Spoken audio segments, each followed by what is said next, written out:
Yo, what's up guys, Dezo here. So today we're going to be talking about something rather interesting.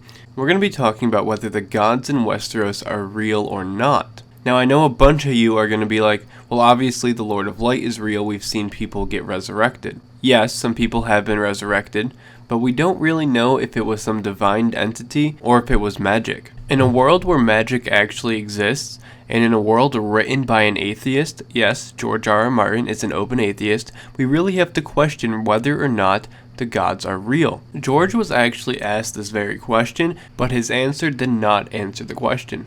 So the interviewer asked, there are several competing religions in this series now. Should we be wondering if some are more true than others? In a world with magic, is religion just magic with an extra layer of mythos? George's reply was this. Well, the readers are certainly free to wonder about the validity of these religions, the truth of these religions, and the teachings of these religions. I'm a little leery of the word true, whether any of these religions are more true than others. I mean, look at the analog of our real world. We have many religions too. Are some more true than others? I don't think any gods are likely to be showing up in Westeros any more than they already do. We're not going to have one appearing, Deus Ex Machina, to affect the outcome of things, no matter how hard anyone prays. So the relation between the religions and the various magics that some people have here is something that the reader can try to puzzle out. So George is basically leaving it up to us to make the decision. Well, let's look at what we know about the religions. In Westeros itself, there aren't too many significant religions. There are the Old Gods, the Faith of the Seven, the Drowned God and the Storm God, R'hllor, the Lord of Light, Mother Rhoyne, and the Lady of the Waves and the Lord of the Skies. Over in Essos, there are a lot of religion. The wiki kind of makes a joke about this and says that there are as many religions as there are people. In Braavos, one can find temples and shrines to almost every god one can imagine. There are several named religions, which are on the screen now, and there are a bunch of other ones that aren't even mentioned. So obviously all of the religions we just talked about all can't be true. So let's go through and talk about a few of them to see if they are actually real or not. The old gods aren't really gods, they're a network of minds made up through the weirwoods, so that kind of rules out that they are actual gods in Westeros with that religion, so we can kind of put that one aside. We've never really seen anything that suggests the Seven or the Drowned God exists. The Seven and the Drowned God really haven't done anything to their followers, they haven't helped them out in any way or anything, so we can probably rule out them as well. Most of the religions in Essos haven't been mentioned enough to be a significant part of the story. George has just kind of touched on them in the books, just to kind of let us know they're there and just kind of make us aware there are more religions than the ones just in Westeros, so I don't think that these have much significance to being real either. We also have the God of Death. Now the God of Death is more like a personification of death itself. There isn't an actual religion that we know of that worships an actual god like the Grim Reaper. Saying the God of Death in Westeros is just kind of like looking at death like something that's unavoidable, but it's also the kind of thing where people fear it and but kind of respect it. So I think we can kind of rule this one out as an actual god as well. Then we have the Lord of Light. This is where things get interesting. But just a little side note here, the Lord of Light is also called the Red God, which means all the faceless men in Braavos worship the Lord of Light as well. The three main resurrections that we've seen in A Song of Ice and Fire all happened under the Lord of Light. This makes a lot of people assume that the Lord of Light is real, and it's kind of a hard thing to argue with because it is pretty convincing. But in a world so complex, can we take a straight answer like that? Let's take a look at what Melisandre says about the gods in a conversation with Shireen in Season 4. What do you know of the gods? I read the seven-pointed star. Lies and fables. Septons speak of 7 gods, there are but 2. A god of light and love and joy, and a god of darkness, evil and fear, eternally at war. Then there are no 7 heavens, and no 7 hells. There's only one hell, princess. The one we live in now. And then in Season 5, Episode 4, Melisandre and Jon Snow have this conversation. Winterfell was your home once. Don't you want to chase the rats out of it? Castle Black is my home now. Night's Watch take no part in the wars of the Seven Kingdoms. There's only one war. Life against death.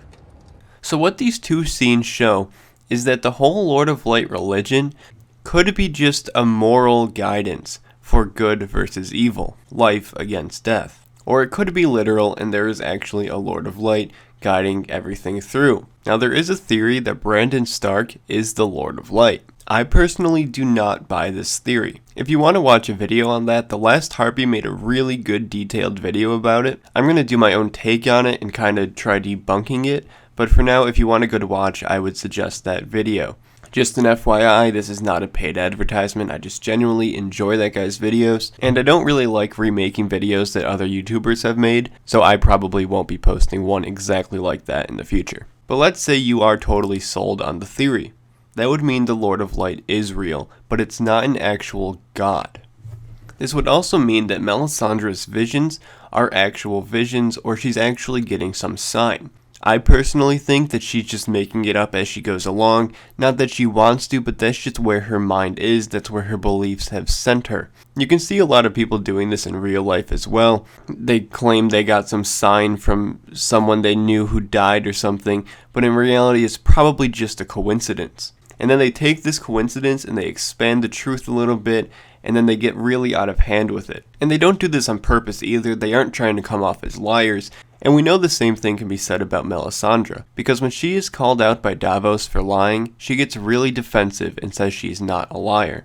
I loved that girl like she was my own. She was good, she was kind, and you killed her! So did her father. So did her mother. Her own blood knew it was the only way. The only way for what? They all died anyway. You told everyone Stannis was the one. You had him believing it. All of them fooled. And you lied. I didn't lie.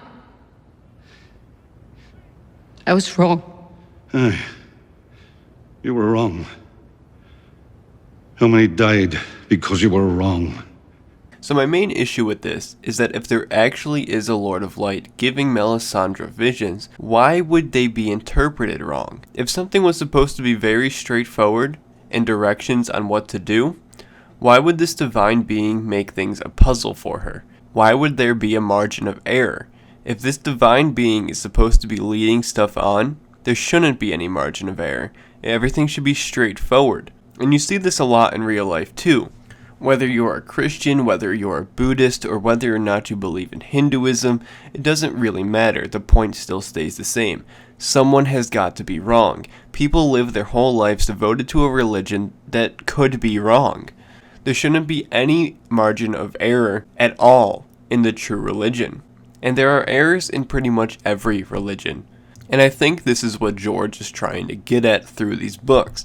Not that the whole books are supposed to be based around religion, but I think he's just trying to point out the inconsistencies with religion in general. It's seriously an interesting topic to think about. If some all-knowing divine being is giving people on Earth or in Westeros something to do, something to write down, something to follow, why would it ever be wrong unless it's written by man and made up by man with the knowledge that man has at the time that it is being written down and made up? So this brings me to my conclusion. I personally do not think there are any gods in Westeros. I think everything is magic, and I think religion is just there to try explaining the things that can't be explained and try explaining the magic away. Because we do know that the Maesters were trying to eliminate magic altogether. This means there probably was a group of people all the way back who did not want magic to be around at all, and this is where they came up with religion. So it's a pretty interesting topic. I'm sure there are going to be a lot of debates in the comments below. Just please try to keep Season 7 spoilers out of this. I know that there has been a lot of leaks in the last couple of days, but just try not to comment them out of respect for me, out of respect for the other people reading this who do not want Season 7 spoilers. And I just wanted to apologize for taking so long on getting this video out. A couple weeks ago I got sick, I couldn't make a video, and then honestly I just got lazy. But there will be an influx in Game of Thrones videos in the near future. I'm going to try posting as much as possible. I know I said this before, but it's actually going to happen this time. So if you enjoyed this video, please leave a like on this video and subscribe for more Game of Thrones and The Walking Dead videos. And there is also a playlist in the description below with all of my Game of Thrones theories. Feel free to check that out and let me know what you think of those as well.